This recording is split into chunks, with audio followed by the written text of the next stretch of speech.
Good evening, everyone. Good evening, everyone. Miss Henderson. I'm just kidding, that was a joke. Hi, I'm so happy to see everybody tonight.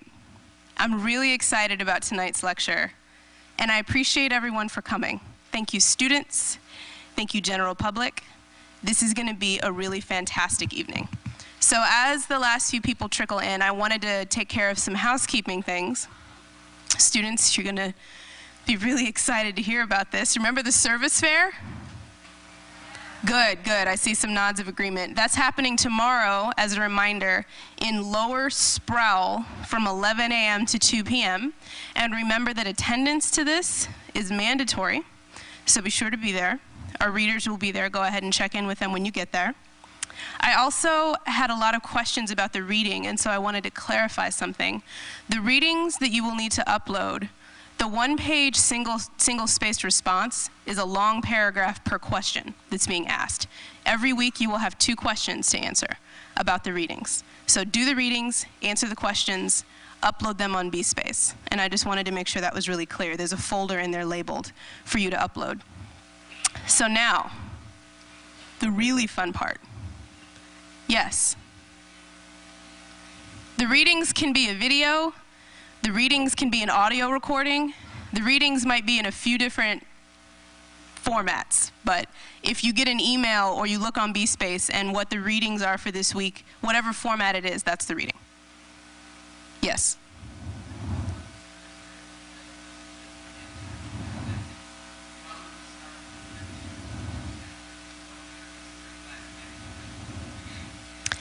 Those kind of questions about the service fair, go ahead and email me. We've had a lot of questions like that, and so we'll go ahead and send that answer out to you. So now, everyone take out your clickers. Those of you who did not have a chance to pick up clickers, don't worry. You should have checked in the beginning of class, and if you didn't, shoot me an email. We're going to register them now. Alex is going to help me out here. First of all, if you bought your clicker and haven't pulled the tab out yet from the battery area, pull the tab out. Now, turn it on. If it's on, the blue light will be on. And then you're going to press A. The 3rd light down should turn green once you do this. And then the computer has you in the system. This shouldn't take very long. We all registered here? Good. You should be in the system. Yes.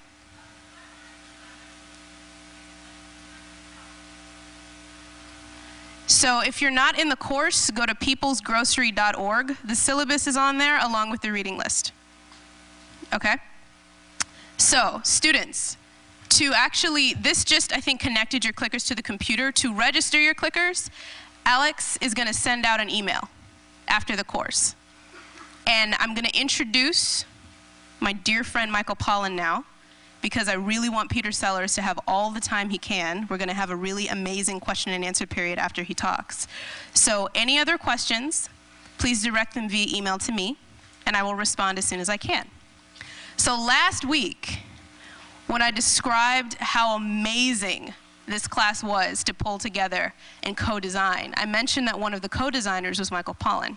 He's here tonight, and he's going to tell you in his own words a little bit about what he thinks of the course, and he's going to introduce Peter Sellars. So please welcome Michael Pollan to the stage.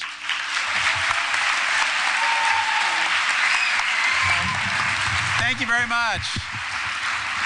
Thank you. Thank you. Welcome to class number 2, which is class number 1 for me. I'm going to be behind all semester, but I hear it went really well last week, and I'm very sorry I couldn't be there. It's been a great pleasure to work with Nikki Henderson in developing this class, and I think that she, with the help of the people at the Chez Panisse Foundation, or the Edible Schoolyard Project, has pulled together an incredible group of people. I think you'll realize, if you don't realize it now, you'll realize by the end of the semester that this is a very powerful lineup, such as has never been accumulated for a single class. So I'm very excited about who we're going to hear. My hope is that by the end of this course, And I'm going to talk for just about 5 minutes about the food movement and how I see how this course fits in before introducing Peter. My hope is by the end of the class, you're going to have acquired a stronger and much more sophisticated sense of this moment we find ourselves in historically.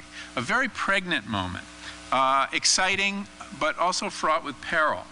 We're going to really get a sense of where are we with this movement to reform the American food system and everything that goes with that, and what will it take to fulfill the promise of the food movement. A promise I really date to the early 70s, to several different events that happened in the early 70s. The publication of Francis Moore Lepay's Diet for a Small Planet, and you'll have a chance to hear from Francis later in the semester. The establishment of the restaurant in Berkeley, Chez Panisse, which I think is really a signal event. The publications of Wendell Berry, who unfortunately will not be with us, but we'll get a little taste of his thinking along the way. And Barry Commoner, an environmental writer, who not very much read today, but very important figure then. And a lot of these ideas that may seem very new to you and new to the culture, in fact, were percolating, were fermenting back then, and have gotten picked up again in the last few years. That a social movement is gathering around food and farming, I think you all know. It's one of the reasons that you're here. There is this growing recognition that there is something amiss in our relationship to food and the land where it is grown. Something amiss environmentally, socially, ethically, as a matter of health.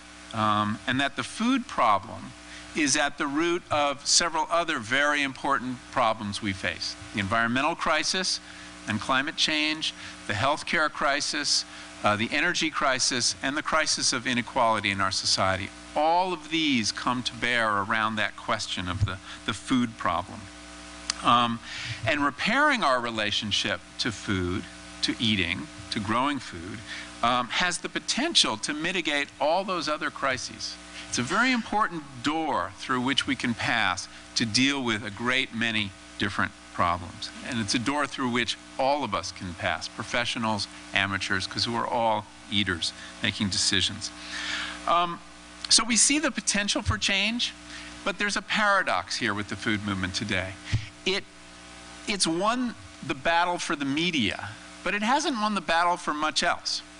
It's won the battle a little bit for parts of the marketplace, for public opinion, but in amazing ways, politically, it hasn't come very far yet, and it may not. It may fizzle and die out, as it once did already in the 1980s. There is a real paradox between the kind of soft power change we've brought about so far in people's thinking about the importance of food and how it's connected to all these issues, and the realities of the political and economic forces that are shaping what you see in the supermarket, what you see in the school lunchroom. And in a way, this paradox is reflected in the White House today between the activities of Michelle Obama and her husband. Michelle Obama has made a cause of reforming food, and she's done some galvanizing things like planting an organic garden in the White House, but a lot more than that, much more than simply taking symbolic steps. Meanwhile, Barack Obama has actually done very little, despite some encouraging words on the campaign trail. He's kind of lagged behind. So we've won certain hearts and minds, but not yet prevailed where it counts. And if you look at the achievements of the environmental movement in the early 70s, where there were already some important legislative achievements, the Clean Water Act, the Clean Air Act, the founding of the EPA, Environmental Protection Administration, we're really at a pre-1970 moment with the food movement. And this distinction between hard power and soft power, if I may use it, it's usually used in foreign policy, I think is very much an issue we'll be looking at. And brings me to why Peter Sellars is here today. On its face, you wouldn't quite, and reading the syllabus, you may have wondered why a theater director, an opera director should be here speaking at a course about the food movement. And I asked Peter that question, and he says, well, you need all types, including the unqualified, in this movement to really make it go. And I think there's something to that. It is an amateur movement in the best sense. I'm not going to go talk about his achievements, which are reflected in the syllabus. They're considerable, they're amazing, and this will really depress you. Many of them began while he was your age, when he began staging important works of the canon at some of our best repertory theaters in America as a college student at Harvard.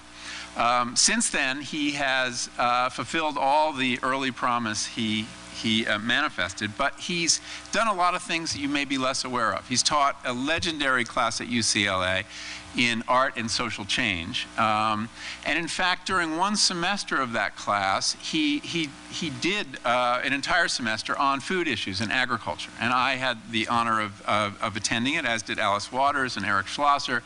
And so actually he's given a whole lot of thought to these issues. But I think why it's particularly interesting to hear from him is he has a very expansive view as to what politics are, and the relationship of art and politics, which he sees as intimately entwined. And if we are to change consciousness around food, we're going to need the skills not just of the politician or the activist, but of the artist, of the brilliant metaphor and the stunning event. And that's why Nikki and I both thought that this was a very important voice for you to hear.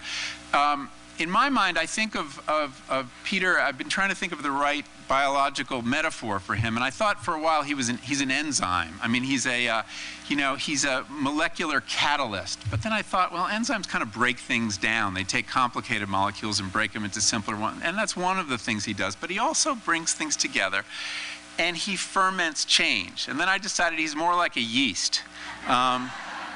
And he is a yeast. I mean, he starts with the substrate of a Shakespeare play or an opera, and he ferments it, and it ends up something recognizable but very different. But then looking at him, there's some electrical metaphor we need too, obviously. So you'll decide on the proper metaphor after you've heard him, but please join me in welcoming Peter Sellars.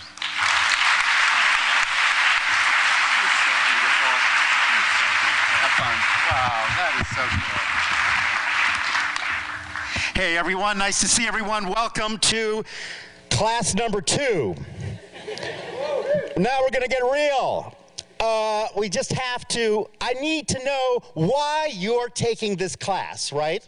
Because of course it's easy, it's fun, who knows, but obviously something else is really going on in the world. And we're here, I mean here on Earth, to move things, to change things, to transform things. The nightmare with education in your generation was the idea was education was something to prepare you for a career so you could make money and have quote-unquote security.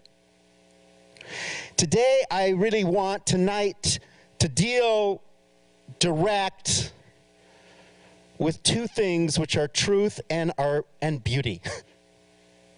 Because actually they're really important. We're living in a period where you're mostly surrounded by lies, and most everything you encounter is propaganda. Somebody's trying to convince you of something. So everything is front-loaded, and basically what you're hearing is money talk. And when money talks, it has a very narrow range of subject matter. I really want to emphasize that money and life are not related. And anyone confusing money and life is going to have a really sad life. My generation had a strange situation. When we graduated from college, Citibank was waiting to hire us. The devil was there saying, sign on this dotted line. Your generation doesn't have that problem because you won't have any jobs.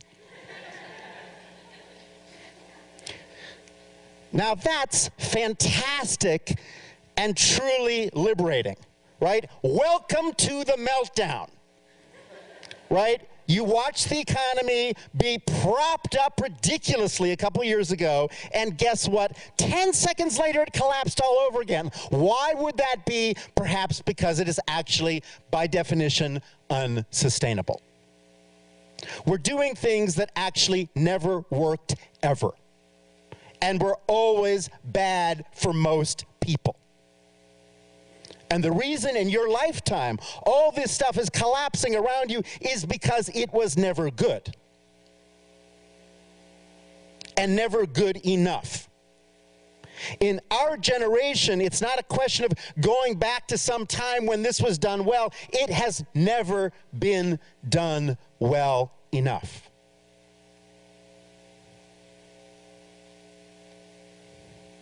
And so the collapse means, how do we reinvent something way better than it ever was?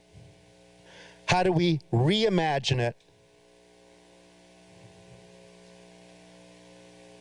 There is no such thing as a social sphere in the United States of America right now. That has been destroyed. The idea of public life and public space, everything has been privatized. There's a law that you can't stand longer than 5 minutes on a piece of pavement. Everything is for sale, especially including democracy. And we're now in this marvelous period where democracy is kind of a nostalgic concept, but we're in the Greece of post-Pericles, right? Where there was democracy and then it turned into what the 8 richest people want to see. And we're there now again. And so you have to know what you're doing. Because all the things you grew up with that are written on the post office turn out not to be true, and maybe there won't even be a post office soon. So we really have to get serious about thinking what we're doing and how we're doing it. And it's not just that you're going to flow out of this institution into a series of situations that are waiting for you. They're actually not waiting for you, and you're going to have to invent them. Which is really cool. What I explain usually to my students at UCLA is the way you can tell the difference between something that needs to be done and something that does not need to be done. Anything you can get paid for does not need to be done. Anything for which no job currently exists is urgent. And so not only do you have to invent your job, you have to invent the ecology that supports it. And I'm using the word ecology instead of the word economy, because the word economy is a crisis. You had last week Carlo Petrini nailing that word. Because we're not alive, we're not on earth to be part of an economy. And the idea that you are looking at the entire world through a set of glasses that have grids and spreadsheets, and you're judging good and bad based on numbers, is an ethical crisis. The Greeks could smell that money was going to destroy democracy. And therefore, Euripides and Sophocles, in play after play, in every play, there would be a speech against money.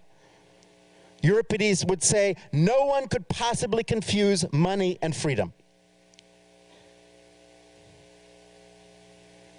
Because money is slavery, not freedom. What I want to deal with tonight is the non-cash economy, which is the only thing that actually functions and has ever functioned that keeps the planet going, which are all the things you do not because someone pays you, but because they're in your heart and you choose to do them. Because they're who you are. Because in the act of doing them, you become yourself.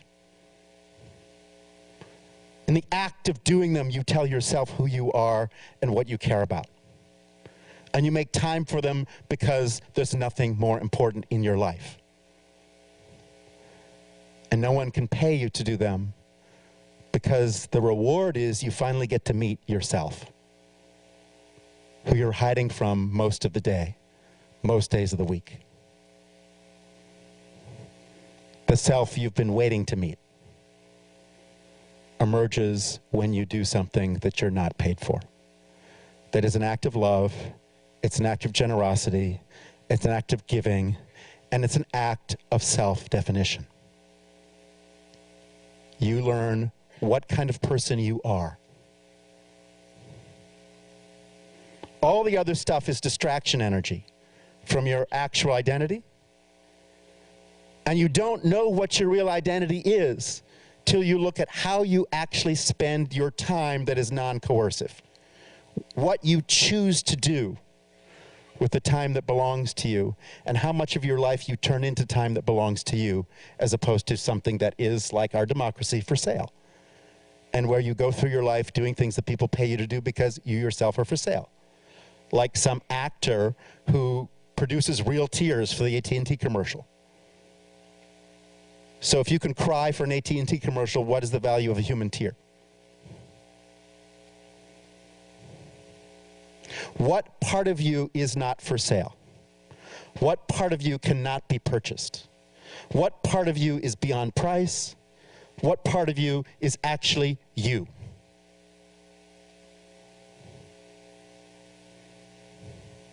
And what part of you do you find by the quality of interaction with someone else? Who are the people who shaped your life? How did you let them in? How did you participate in shaping their lives?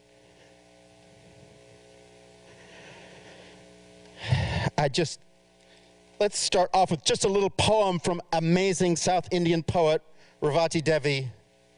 With the fragrance of 25 bodies burning with desire, with the beauty of 5 snow-clad mountain ranges, with the moving music of infinite pairs of stellar bodies, with the love of 1,000 brilliant dark eyes, with the cool rays of 1 billion moons, with 2 valleys red with passion, with 100 joys of the soft green grass, with 1 trillion stars of sparkling looks, with the thirst of 40 youthful sons, with a single heart, for a single heart, now I am born.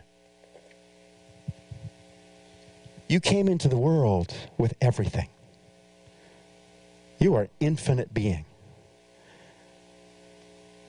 We're living in this economy of scarcity and poverty. But in fact, what the Buddhists call the 4 immeasurables are what's real. There will always be enough love. You're not going to run out. You're carrying it with you. There's plenty. There's no shortage. There's absolutely no shortage of courage. It's infinite. You're carrying with you an infinite amount of courage. Right now. You are not a speck, a dot, a position on a piece of paper, a number in an opinion poll. You in your nature are infinite. Huge. The reason we do theater is to remind people, as in Hamlet or Electra, a human being is immense. A human being is overwhelming. A human being, we don't even begin to know the possibilities.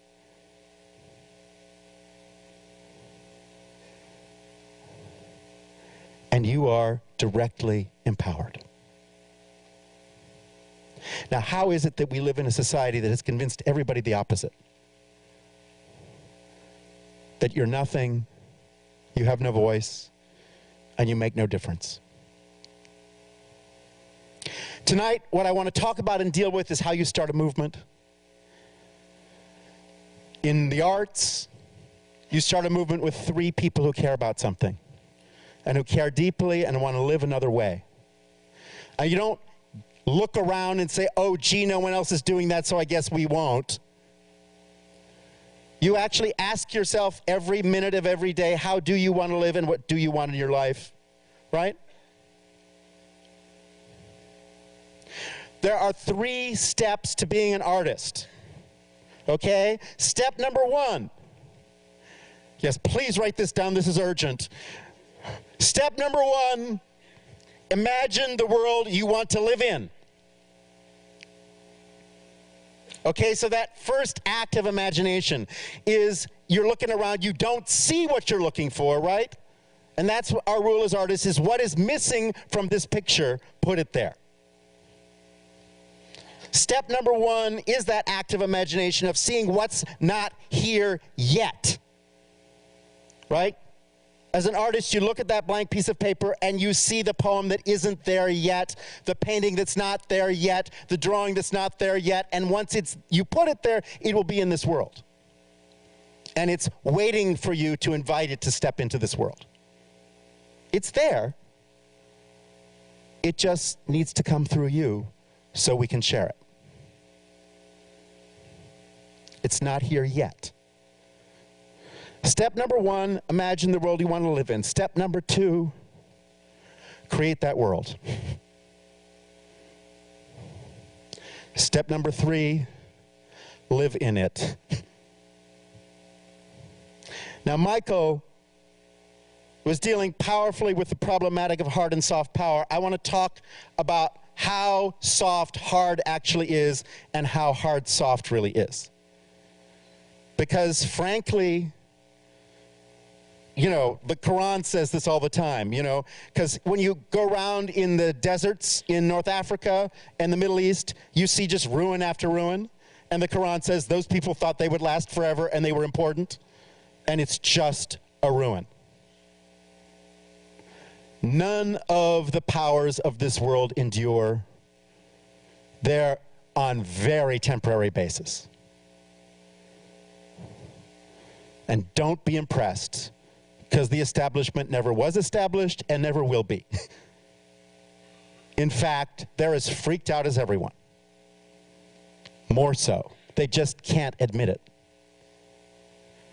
Meanwhile, there's something else we're doing that is long-lasting and that actually moves across generations and doesn't lose its power, and actually gathers moral force and actually begins to add up differently.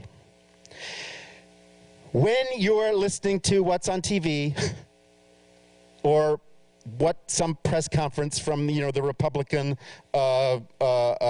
congressional caucus is coming up with, it's just really important to remember that no matter how many times you repeat a lie, it will not be true. A lie will actually always be a lie. Right? And the truth actually isn't going to not be true tomorrow. It's going to remain true. This class and this food movement are about the difference between living your life based on a truth or living your life based on a lie. And how you participate in extending the lie or you participate in extending the truth. And the crucial component, which is why we're on earth, is to create more justice. Every day in your life, what actions are you participating in, are you initiating that create more justice, and what are the actions that you are an accomplice in creating less justice and going along with the fact that this is really unequal, loathsome.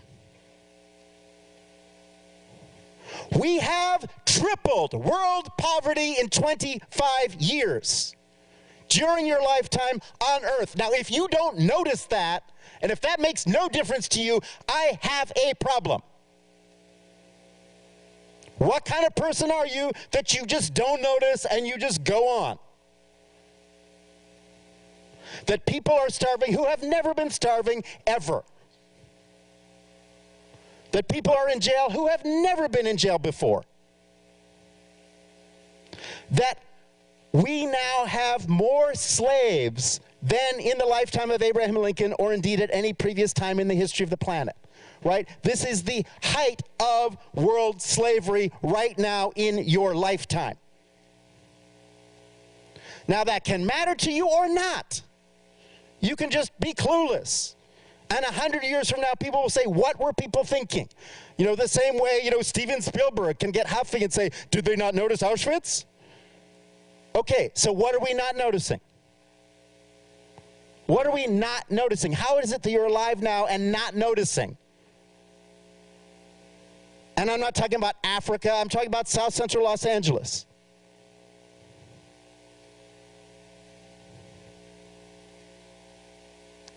Shocking absence of equal justice. And rolling back every year.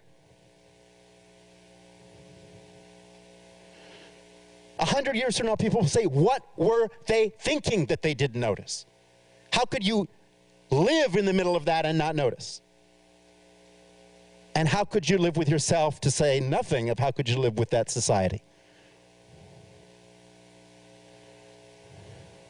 Now, because we are so in the thrall of marketing campaigns and propaganda, we are so sure that we don't have a voice and that we don't matter, because the numbers tell you that millions of people are doing this, so that's just going to be the way it is.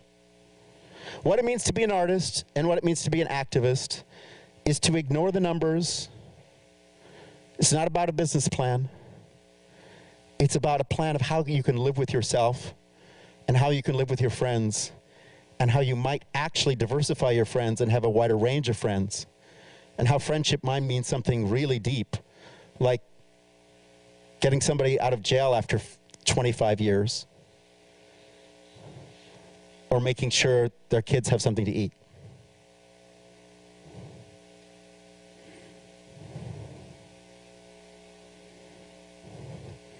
And wherever you are, creating a zone of justice that is your being and is who you are. And every action you undertake is an action that creates more justice. Which is why, for me, food is a culture. And why I want to talk to you tonight just about understanding it culturally, which is just like in Hebrew culture or in traditional Muslim culture, traditional Hindu culture, we actually live our lives based on rituals, on habit energy, right? That's what the Buddhists call it. All the things you do every day without thinking is how you spend most of your life, right? And you do the same set of 3 things every day, right? You go to the same 3 places, you talk to the same 3 people. You know, everything is like this incredible bubble of habit energy. You have your habit and you're into it and you repeat it over and over and over again. How can you diversify and activate your habit energy? So instead of just as a habit doing dumb stuff that perpetuates more dishonor and degradation, you actually make your habit energy refined so that every single thing you do has to do with justice. So in the Hebrew tradition, like classic, serious, Orthodox Hebrew tradition, the way you tie your shoe, the way you put your hair, is an act of consciousness, is an act of remembering God, is an act of connecting to your spiritual self. And so there are all these rules for how you eat, all these rules for how you put your shoe on, all these rules for how you put your hat on, because you do everything consciously. It's actually designed to be that everything you do has with it consciousness. I would extend that in Tibetan Buddhist tradition, with everything you do also is dedicated. Before you take a bite of soup, you dedicate that bite of soup to someone. Before you perform an action, you dedicate that action to someone you want to honor or help or remember or love. So that you get used to realizing that you're not living for yourself and that every single thing you do, you dedicate to someone. So you are living and acting and being in recognition of others. And every single gesture is dedicated, and once you dedicate that gesture, guess what? It becomes way more beautiful. And you taste that soup. You just scarf stuff down. You don't just do stuff without thinking. Suddenly, every single thing you do or touch becomes aware, alive, morally charged, and charged with the senses. Because one of the best shocking things about being alive in this period where most people are eating cardboard boxes instead of food is your senses are dulled. They're not just trying to dull your mind, they're trying to dull your senses. Because your senses also tell you what's wrong. And when you notice your sense of touch is gone, you're in trouble, right? When you notice you're not tasting most things you're eating, you're in trouble. What that moment is of sharpened, heightened consciousness, where you actually taste, where you actually feel, where you understand everything you're doing is about feeling. In fact, you're not a rational being at all. The nightmare of the education system has been to, present this male superstructure of rationality, which is ridiculous. We're totally irrational beings. Every single decision you've ever made in your life is irrational, right? Completely, excuse me, like 100% irrational. The question is, how well do you know your irrational self? That's why the arts exist. Because it's your irrational self you need to know, not your rational self. How your irrational self is moving you, and how that irrational self lets you do unimaginably beautiful, courageous things because everything on earth tells you rationally this makes no sense, and yet you do something anyway because it's an act of beauty. I want to emphasize beauty because one of the most irritating things about the food discussion right now is, feeding more people as if, more cardboard stuff stuffed in more mouths helps something. The New York Times restaurant critic attacking Alice Waters last week. What does Alice Waters think, that poor people in America's economic meltdown will pay more for a vegetable because it's good?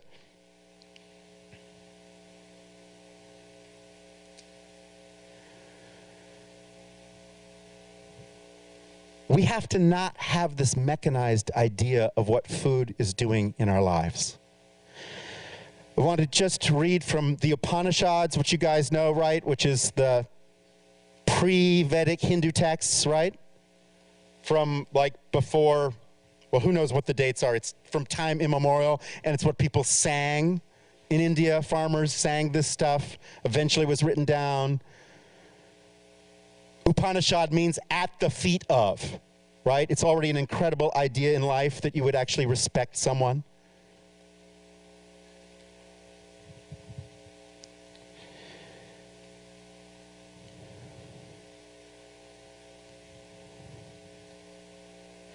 Respect food. Life is food. Body lives on food. Body is life. Life is body. They are food to one another. Food, when eaten, is changed into three qualities. The grossest, start that again. Food, when eaten, is changed into three qualities, right? Not quantities, qualities. The grossest becomes excrement. The finest, mind. Whatever is midway, flesh.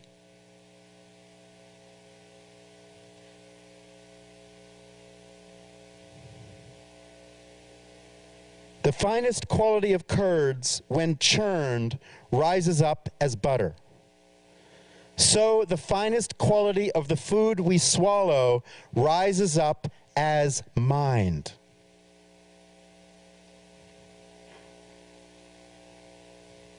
The finest quality of the water we swallow rises up as life.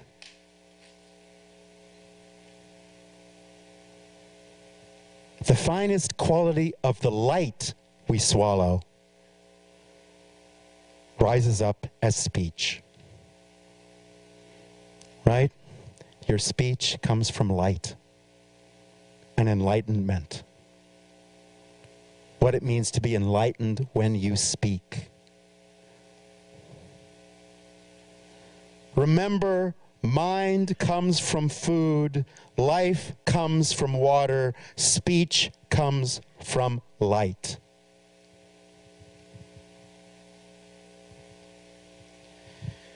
Now, in the Hindu tradition, it is basically a spiritual crime to eat alone. It's understood that what food does is bring people together and create a space that is shared. And that the act of food is the act of sharing. And there are two crimes in Hindu tradition. One is to eat alone is a crime.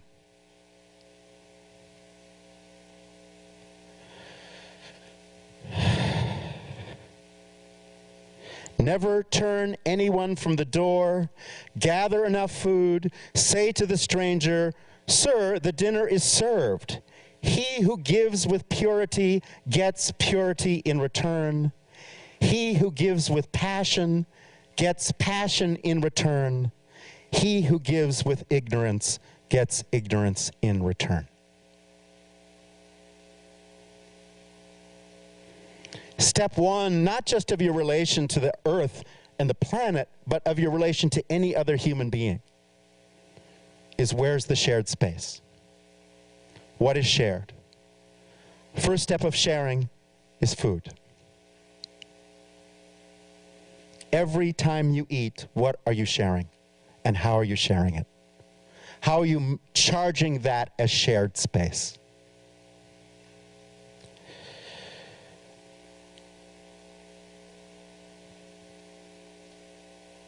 This is a beautiful South Indian poem from the 12th century called Ungiving.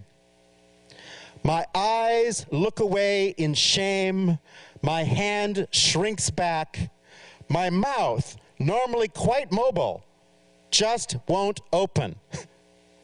It's all a waste, even my bones seem aflame when a person serves food without love.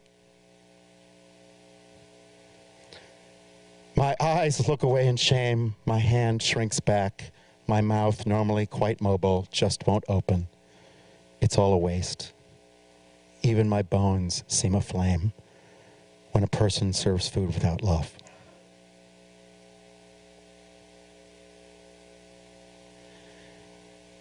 The amount of loveless food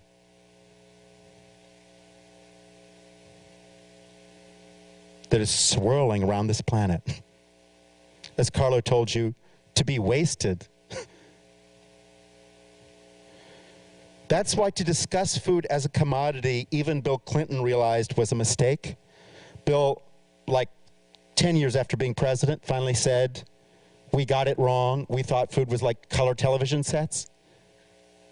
It isn't, it's culture. It's meaning. Food is meaning. Food is mind. Food is identity. Food is community. Food is society.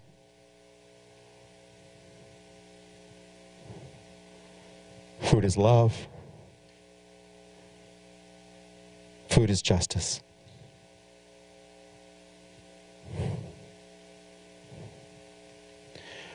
Which is why a beautiful vegetable that was raised by somebody who cares isn't just expensive.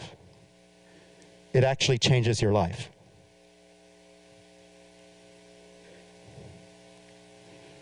And a sad vegetable raised by a machine, you are eating that quality of mind. Not only is it dulling your senses, it is damaging your mind. And the damage is moral, which Michael and Eric and many other people will talk about better than me, of literally who grew that strawberry, Can you taste the multiple cancers that that deported migrant worker has? And can you taste the miscarriage from the fields in Oxnard, here in California, where we have people working in the fields without citizenship, with carcinogens, with no rights, expendable, throwaway people. When you taste your strawberry picked by that person, can you taste the cancer? Can you taste the miscarriage?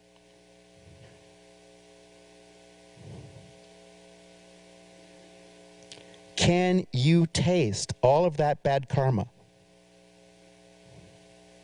See, America thinks we have the highest standard of living because we have all this stuff. We actually have the lowest standard of living in human history because all of this stuff comes as a series of crimes and grotesque, evil, karmic, bad vibes.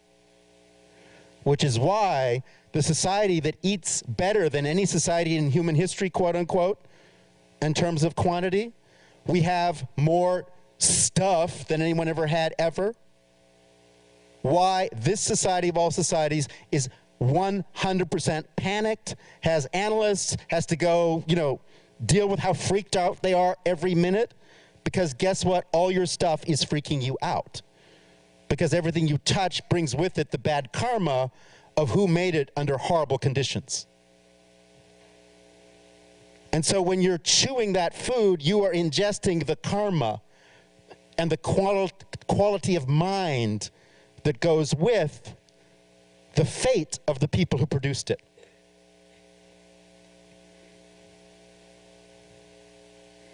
Because, as you probably figured out, in this life, nothing is an object. Everything is a being. Everything is charged with moral energy. Everything is charged with power. And how you handle it is the question. And can you yourself create a zone of purity? As the Upanishad said, when you give with purity, you get purity. When you give with generosity, you get generosity. When you give with ignorance, you get ignorance. How much ignorance are you keeping in circulation? And where's the quality of mind that you're actually bringing into the world? Quality of mind is a quality of concentration. And what I want to say about the creation of beauty is what it simply means is to concentrate. Most of us just don't concentrate on anything. We are so damn distracted every single second. You're thinking 45 things. You can't control your own mind. Yes, it would be nice if McDonald's didn't exist, but of course you want to go there, so you're there. Right? All the weird contradictions you want to blame some corporation for. I'm sorry, it's not the corporation. The corporation's, you're buying that stuff. It's not some corporate evil. It's your own divided heart. Right? And they're marketing to your divided self because you actually think one thing and do something else every single day, thousands of times. And the question is, as it is in traditional Hindu practice, can you put your belief system into your body? Or, as is the magnificent genius of the Western educational system, do you just continue to say beautiful things while living completely differently? Thinking beautiful thoughts and living completely another way. What does it mean to put your belief system into your body?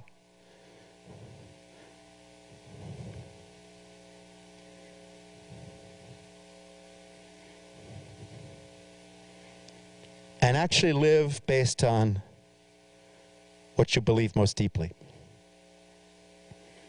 Not at some future time, but now. The filmmaker Tarkovsky had this marvelous thing of, the person who tells you that they were just making this movie now so one day they can make the movie they want to make will never make the movie they want to make. Right? May I just emphasize, not only in my own pathetic life, as Michael mentioned, but in fact, it's the case with nuclear physicists. you make your great breakthroughs before the age of 25. This is prime time right now for you. It's not going to get better. There is no later. There's only right now. And the decision you make about your life right now is going to be how you live. And your failure to make that decision right now will mean you will never live that way. This is the time you are forming and shaping your habit energy, and you're setting yourself up for the rest of your life right now. And you decide to do this right now or next Tuesday, there will be no next Tuesday.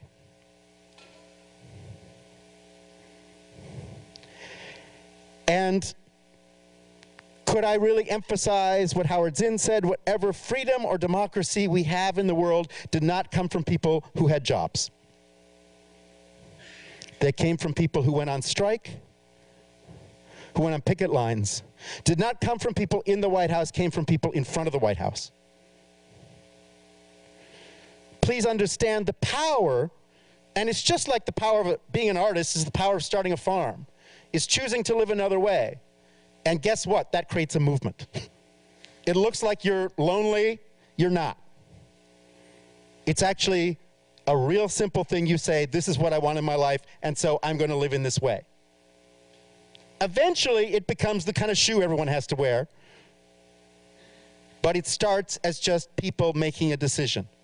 And the economy follows them. You don't follow the economy. Right? It's like when you're making your first movie, you don't go after a famous star, you create the next star. You don't have the money to buy the current star, but you're going to make someone you love into the next star. Right? You're going to do that right now. And you're not going to do it in a bitter, angry, or oppositional way, because the power of the food movement is it's not oppositional. And this is a real shock, because previous movements, like what separates it from the 60s, the protest movement, is what we're against. Okay? Bad oppositional energy is actually what's paralyzing this country right now. Don't get sucked into it. It is absolutely a black hole. It is a dead zone. When I'm talking about these acts of love and these acts of generosity and inclusivity and equality, what we're talking about with equality is the very person who you hate most and most hates you was also created by God. You need to find a zone of equality with that person.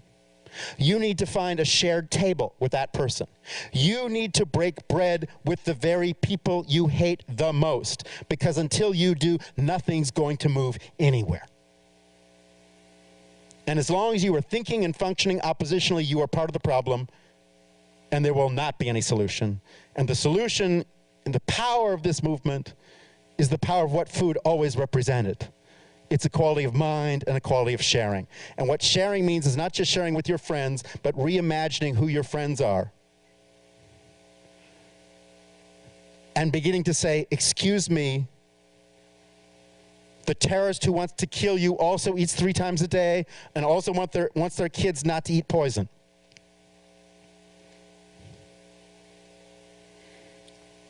This movement is about what we share and how we share.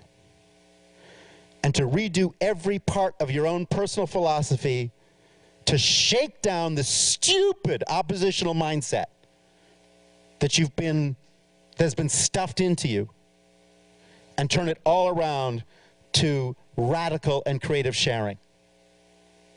Radical and creative sharing with your friends and your enemies. And building a shared platform that lets us all move forward as equals. Not with yourself as superior to everybody else, because they're not enlightened,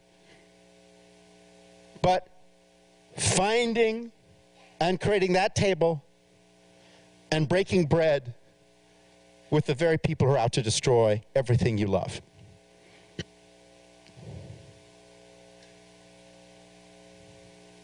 The act of radical generosity, inclusiveness, and maybe I'll just close.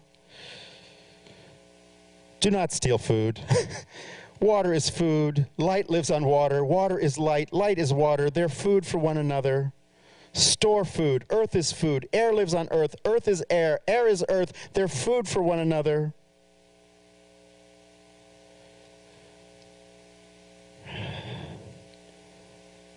Burugu, seeking his father Waruna, said, Lord, what is spirit? Waruna said, first know food. Life, seeing, hearing, speaking, thinking. That is the spirit from whom all things are born, by whom they live, towards whom they move, into whom they return. May I just say that more clearly? Food is the spirit from which all things are born, literally. That's not a metaphor. Food is the spirit from which all things are born, by whom they live, towards whom they move, into whom they return.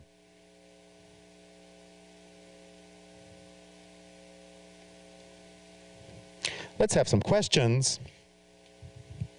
And let's have some applause.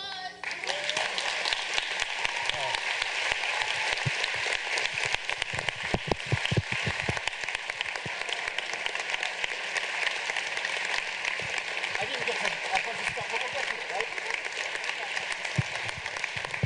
Thank you, Peter. And as Alex moves these three lovely chairs to the center of the stage for us, can you hear me? Yes, okay. I wanted to reflect a bit. I get to do that, seeing as how I'm the professor, but don't you dare reflect before asking a question. All you do is ask questions, like last week. Michael started out talking about the history of the environmental movement and what happened in the 70s and some of the things that galvanized the food movement. And for me, working at People's Grocery, some of the history that we think about was actually some of the themes that Peter brought up. Creating a zone of justice around you. Money and life are not created or are not related, and what part of you is for sale. So part of my history with the food movement is that in the late 60s, a group of guys got together and formed the Black Panther Party for self-defense and ended up feeding 250,000 children with their free breakfast program without any kind of government support and just based on donations. And that program either pressured or encouraged, depending on how you see the history, the government to adopt a very similar program. Around the same time, the United Farm Worker Movement started pressuring people to pay them fairly. Around the same time, a lot of black nationalist movements were feeding the people when they didn't have access to food. So there are legacies of people who have created that zone of justice around them, who have different types of friends, and who are trying to create solutions. So all of you students, when it came to the readings and when it came to those questions and thinking about equity, where is that history? And what does it look like?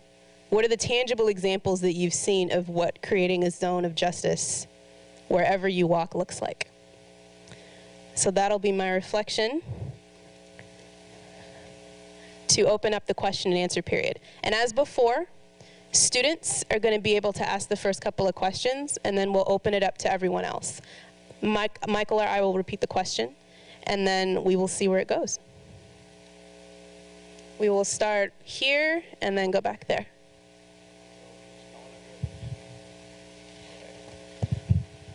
I want to go back to the beginning of Peter's lecture when you talk about what part of you is not for sale. And I'd like to know what you think about trying to find a balance between making a living and living. Can I answer that question? One of my favorite things that I hope will soon become one of your favorite things is Indian Drupad music. I don't know why tonight's a night about India, but Drupad is this chanting that goes actually dates back to the Upanishads, but is more powerful because it has no words. Because in India, it's understood that words are very imprecise, and music is actually very precise. And sound, you can actually heal people with. Sound is powerful and reorganizes people's interiors. And so Drupad is this art of chanting. I finally met the Dagar brothers, D-A-G-A-R, who it's been a dynasty in their family. They live in Bhopal, and for 500 years. And this chanting is unbelievable. I finally met them and had dinner with them. And, they're the most, strange, exotic, unimaginable people. And so I said, well, I can't believe I'm finally having dinner with you. This was in Europe. And where are you coming from? And they said, well, we've just spent 6 months in Los Angeles. So that was my big idea of romantic India. And I said, well, now, how can the Drupad singing is so slow and so deep. How can you practice this slow art form in Los Angeles where everything is fast? And Wasfuddin Dagar looked right through me with piercing eyes and said, the world is always slow. Only your mind is fast.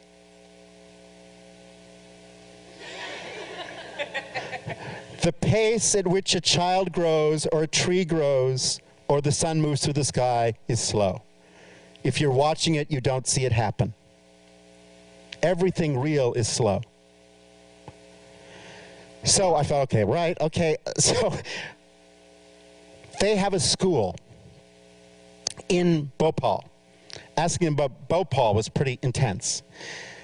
Anyway, the big deal, I said, well, tell me about your school. They said, well, we get up very early, about 3 a.m., and start chanting when the low notes are best. And then gradually the job is to sing into being the day. And you start at the darkest time, when there will be no future. It's darkest and coldest. That famous time when the crucial prayer is offered in Islam, the prayer that brings the day into being. And you chant up the sun. First in cold darkness, and gradually with the dawn. And then you cook breakfast. And what they teach the students in the school is cooking. Because you would never, ever accept money for your art. You chant for free, and you will work as a cook. And so it's a cooking school. You find a way in which you make a living by feeding people one way, and with every other part of your energy, you try and feed people another way. And everything you're doing is feeding people. Is that an answer? Gentleman back there. We will. Oh dear. Hi. I suppose this question is for all three of you. Peter, your comment regarding the New York Times criticism of Alice Waters really struck me. How do we, I suppose, combine or address the fact that food is a socially important and something that needs to be valued? How do we combine that with the simple fact that local well-grown food on an absolute dollar level tends to be more expensive, and restaurants like Alice's tend to be $140 a meal?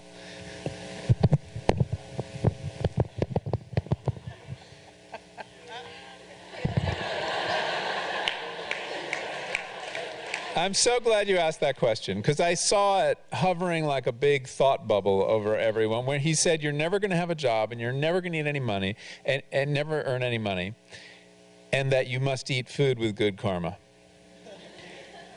And I think that really is a very hard question.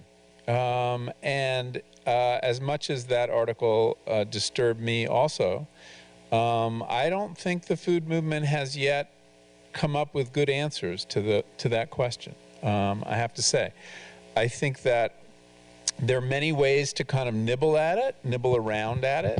I think we mistake quantity for quality when it comes to food, and I think that as a society, eating more consciously, as Peter was talking about, I think that is incredibly important, and making food sacramental again makes it something that less is more. Less of it is more satisfying. But that's not a political message that you can bring to anyone who can't afford to put food on the table. So I don't have an easy answer to that question. I think that it is in some ways unfair to lay that at the foot of the food movement only, because one of the reasons that cardboard food, what Peter was talking about, is so cheap and good food is so expensive has to do with a whole system that we're going to be learning about over the course of the semester. It isn't naturally that way. It's been constructed that way by a set of choices we've made as a society, most of which none of us subscribe to. But the problem we've gotten into is that having figured out a way to make cardboard food really inexpensive, by the way, cheaper than food has ever been. When I talk about meat, you know, meat has always been a very expensive food in many, many senses. But we figured out a way to make it cheap by doing it in ways that are unconscionable and exploitive. But having done that and having gotten a whole society hooked on such food, it's very hard to go back, because our whole society, in a way, what allows the whole system to go on is the fact that the poor can feed themselves at least badly. So that cheap food is now a pillar of the whole system. And is the reason that people put up with falling wages in America since the 1970s, is that the price of food was falling also, so people could bear it. So then the question becomes, how do we go back? We have to put enough money in people's hands that they can afford to buy the food that's been grown with care and without exploitation. So you see, it's a problem of the whole society, not just of the food movement. That's a short answer. We'll do more with it later in the semester. And may I just do another angle on it, because I'm always trying to also get out of the mechanistic angle of it, which is simply the greatest food in history is working class food. Food by peasants who had nothing. And we keep forgetting that half the things that are served in Chez Panisse actually started as peasant food. And peasants have traditionally eaten the healthiest, finest food on earth. What a Lebanese peasant eats with a sun-dried tomato, what it means to make hummus. You know, these are not complex foods in one way. In another way, they're one of the most chemically sophisticated combinations of ingredients for nutrition, for everything else. And so I would also not undervalue and underrepresent how so many people all over the world living on subsistence actually eat beautifully and eat seriously. Now, I'm going to take starvation as another question, because I mentioned that earlier, of places where there is starvation and there never was. That's another story. But I want to also acknowledge what Michael said. You know, Coca-Cola isn't just a drink. It's also a corporation that is purchasing every mountain stream on earth so they will own all water, which is something that even the villain in a Batman movie couldn't imagine, right? We're dealing with something where all these issues are charged. The way the money moves is so complicated, and you can't just look at the store price to imagine what it is you're buying or not buying.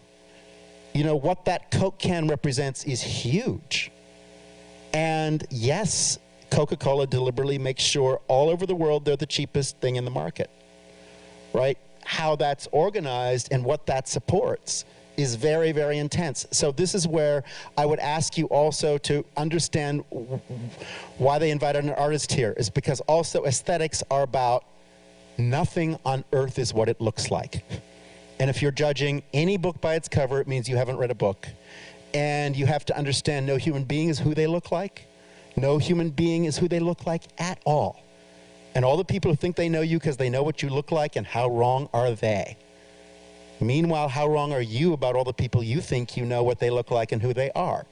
All I'm saying is the reality is always a hidden truth.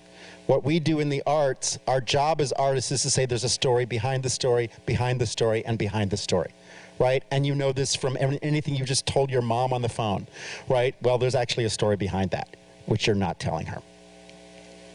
You know, in your own family, there are stories behind the stories, to say nothing of the Coca-Cola Corporation, right? To be human is to say there's something else, there's another reality that this surface is masking.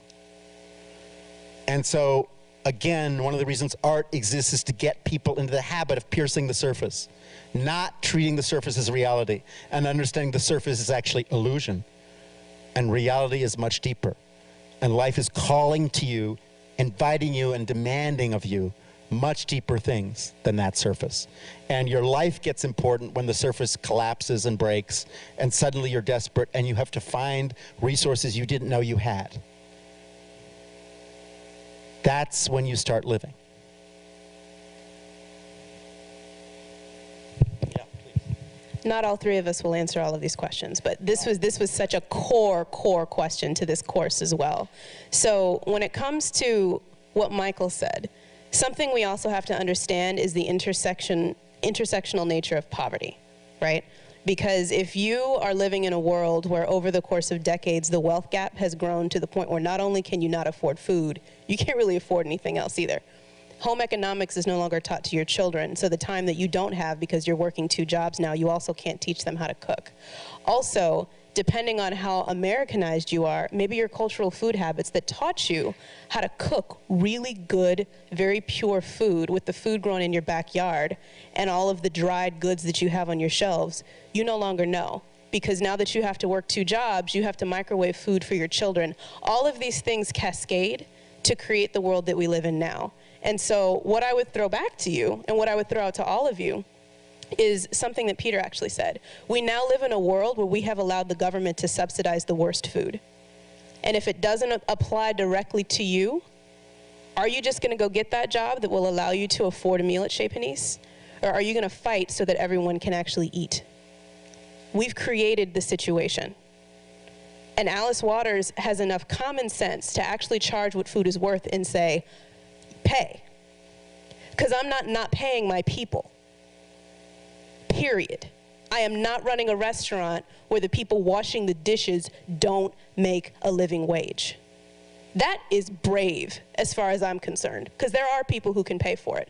And it is our job to create a country where that can exist everywhere. And it doesn't have to be $100 a plate, because everyone deserves to get paid and everyone deserves to eat well. May I just add this thing?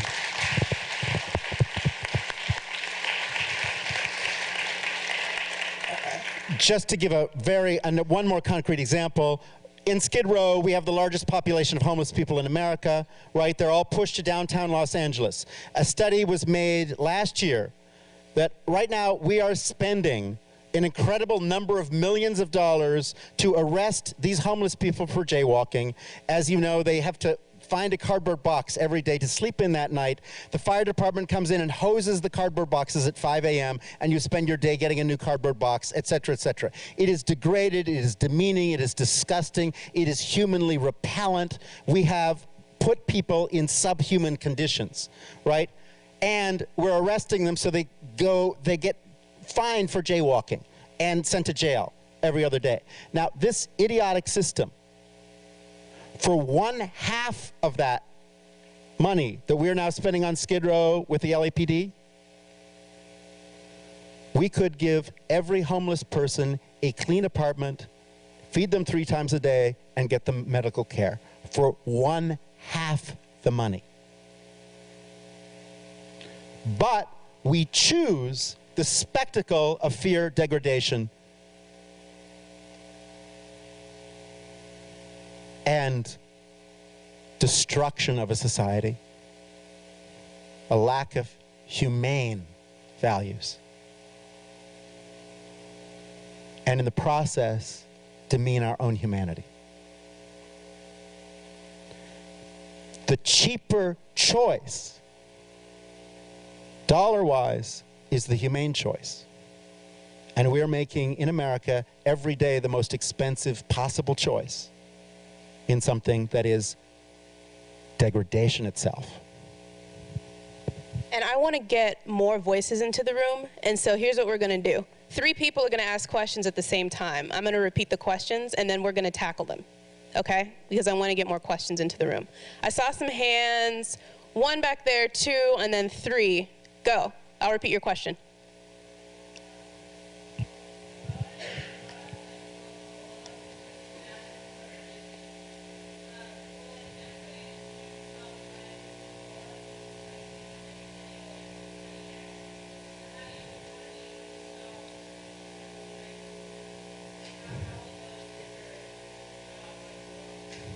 Okay, so if we stop buying Coke, they'll say, whatever. How do we actually confront and tackle this big question of corporations when they sometimes seem like God? He has a story about that when you're ready. Next question. Gentleman up here.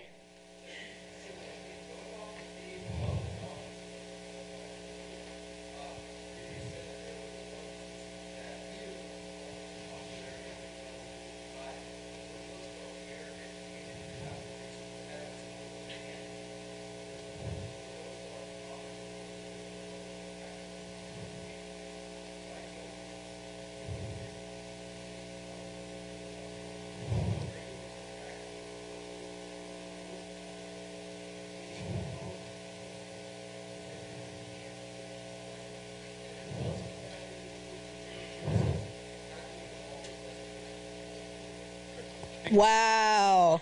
Okay, so he'll repeat it when he answers it. Okay. Last question. Stand up and talk really loud, because I want people to get it.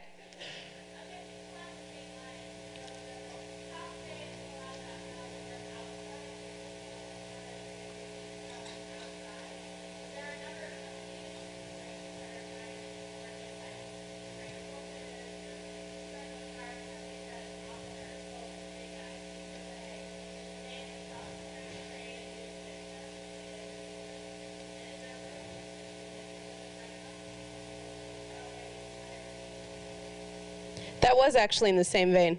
All 3 were actually in the same vein. Thank you. Great, thank you so much. Okay, yes, thank you everyone. The last question, Micah will take, and Nikki will take more seriously than I, more profoundly than I. Just to say, my plea when I was sent the signal that I had no more time was against oppositional culture, okay? So, yes, yes, yes, and yes. Step 1, here you are at Berkeley. Please get to know your counterparts in the law school and the business school, because there are very progressive people here who are doing amazing things, and your generation is going to write the new legislation. Your generation is going to create the new business plan. And so please get to know the progressive people right here on this campus. Don't just sit with your foodie friends. Really do go over to Bolt Hall and get to know who are the smartest people and how are they doing it, and work in solidarity with them.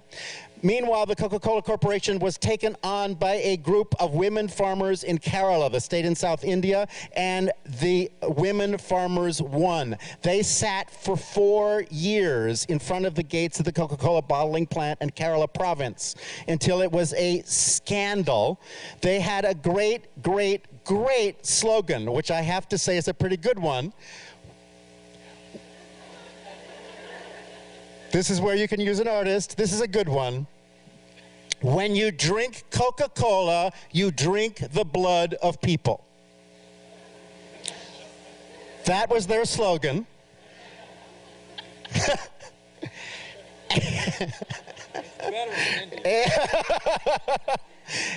And they got the Supreme Court of the state of Kerala to shut down the Coca-Cola bottling plant that was stealing the water from everybody's farms.